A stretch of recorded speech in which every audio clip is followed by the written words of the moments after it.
হচ্ছে পেটুয়া পুলিশ বাহিনী বন্দুকের নলের সামনে দাঁড়িয়ে মুক্তি স্লোগান দিয়েছিল।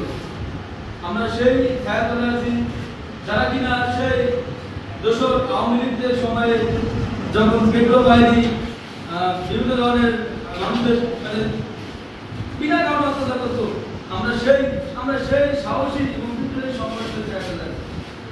এবার আমাদের এই পর্যায়ে বক্তব্য প্রদান করবেন সদর উপজেলার সদস্য জনাব প্রীতম ভাই। প্রীতম ভাইকে তার মূল্যবান বক্তব্য প্রদান করার জন্য আহ্বান জানাচ্ছি। বিসমিল্লাহির রহমানির রহিম।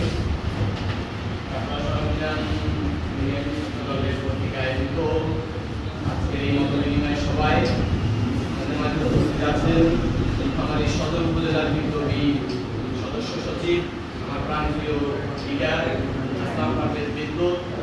উপস্থিত আছেন নীলফামারী সরকারি কলেজের নবনির্বাচিত রাজপথের লড়াকু সৈনিক আমার প্রাণপ্রিয় বড় ভাই পাইলুজ্জামান রক্সি ভাই। উপস্থিত আছেন রকেট ভাই ও আমার ছাত্র দলের ত্যাগী ও রাজপথের লড়াকু সৈনিক আমার সদর উপজেলা ছাত্র দলের পক্ষ থেকে আপনাদেরকে সবাইকে জানাই সংগ্রামী অভিনন্দন ও শুভেচ্ছা।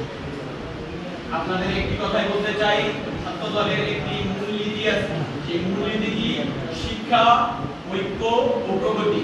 কি বললাম আমি? শিক্ষা, ঐক্য ও প্রগতি। এক, তোমাকে শিক্ষাতে তোমার শিক্ষার সাথে তোমাকে জড়িত থাকতেই হবে। তুমি যদি ছাত্র না হও তুমি ছাত্র দলে আসতে পারবা না, বা ছাত্র সংগঠন কিভাবে করতে হয় তুমি জানবা না।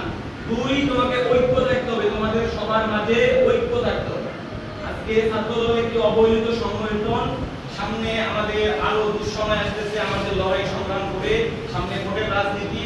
আমাদের ছাত্র দলেরকেই একমাত্র এই হাল ধরে বিএনপিকে মনোনয়ন করে বিএনপিকে এই সারা বাংলাদেশে ইনশাআল্লাহ আমাদের জয় করে একটি সরকার গঠন করতে হবে। এই আশায় আমাদের দেশ নায়ক তারেক রহমান বলেছেন যে আজকের যুব সমাজ আমরা আগামী দিনের ভবিষ্যৎ।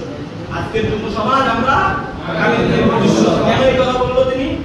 যদি আজকে আমরা প্রতিরোধ না করি, আজকে আমরা এসিস চলে গেছে, আগামী দিনে নির্বাচন, আজকে আমরা ছাত্র দল যদি ঐক্যবদ্ধ না থেকে আমরা যদি অন্য পাশে চলে যাই, তাহলে আগামী দিনের প্রজন্ম আপনাদের ছোট ভাই বোনেরা আপনাদের প্রশ্ন করবে যে ভাই ওই সময় তোমরা কি করেছিলে। তাই এই জন্য আমাদের ছাত্র দলকে ইনশাআল্লাহ প্রস্তুত থাকতে হবে।